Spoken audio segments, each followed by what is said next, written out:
Hello friends and welcome back to my channel. Today I have a video of me doing some piercings for you, but this one comes with a little bit of a disclaimer. We're looking at me doing a conch piercing today, and I am doing this piercing initially with a large gauge captive bead ring.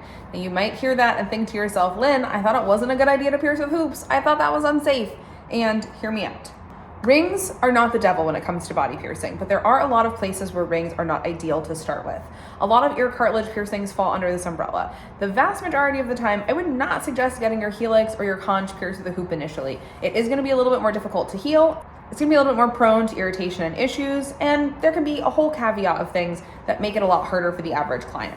However, we did most piercings with hoops for decades in the 80s and 90s, and we were still able to get stuff to heal. Granted, it was often a more difficult heal than it is today with fitted barbells and threadless jewelry and the understanding of material standards that we have now, but it did still heal.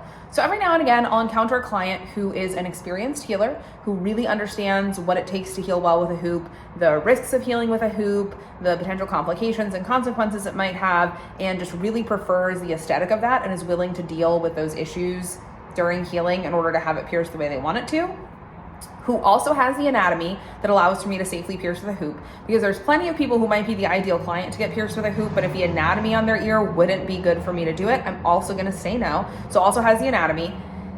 And we're in a climate where piercing with hoops won't cause more issues. When I pierce in Florida, you would next to never see me start something with a hoop, because in that climate, overswelling is so incredibly common and such a regular problem we deal with. Here in Seattle, I still deal with overswelling from time to time, but not to the same extremes that I saw in Florida. And just sort of like the right combination of all of those factors for us to be able to do this with a hoop.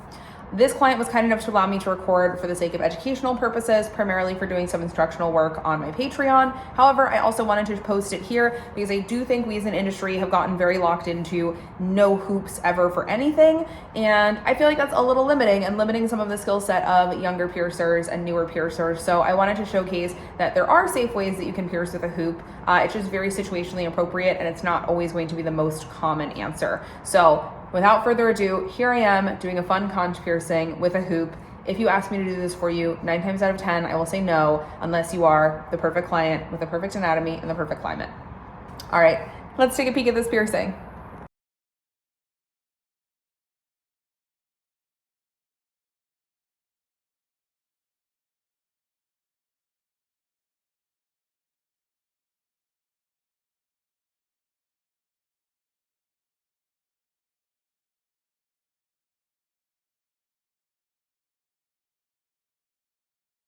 Very similar to your eyebrow. I'm gonna do some pressing and checking first. I'm gonna tell you when it's time for that nice deep breath, and on the exhale, we're gonna pierce nice and easy, okay?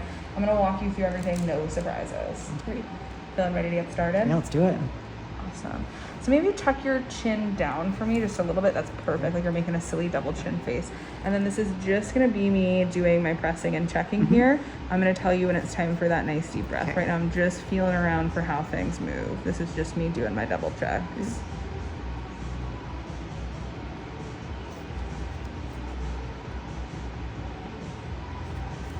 One more little double check here.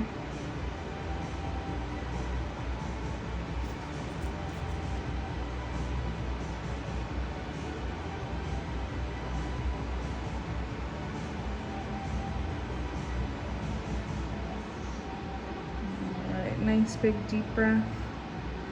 And exhale nice and steady. You did great. Piercing's done. Just pop it in that jewelry. You did awesome. Jewelry's gonna feel like a little bit of funny friction here. If you remember when I was sliding on that size placement ring, it's gonna feel kind of similar while I guide this ring into place. Breathe through that pressure here on the transfer. There we go. Jewelry's in. Now I'm just gonna pop your bead on. This will probably make like a little clicky sound when I guide the bead in place, and that is just the sound of your bead, not the sound of your ear. Okay.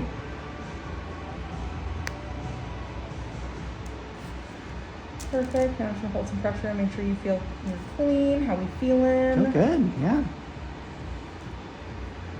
Hopefully about as spicy as expected. Yeah. Not as bad as I was expecting. Didn't feel as different as I thought it would. It feels from something hotter. Yes, I definitely get that. Like yeah. spicy. Hot. Yeah. temperature. Yeah, that's a great way to expect. You expect large gauge to be like its own thing, Yeah. and it is the same thing but warmer. That's 100% accurate. Literally, it feels like my ear is just like, it's just warm. Yes. That's so funny. You're sitting a little too close to the campfire. Yeah, exactly. But only on the ear. Only on your ear. Yeah. That is exactly how large gauge stuff That's feels. so funny. Yeah, I wasn't expecting that.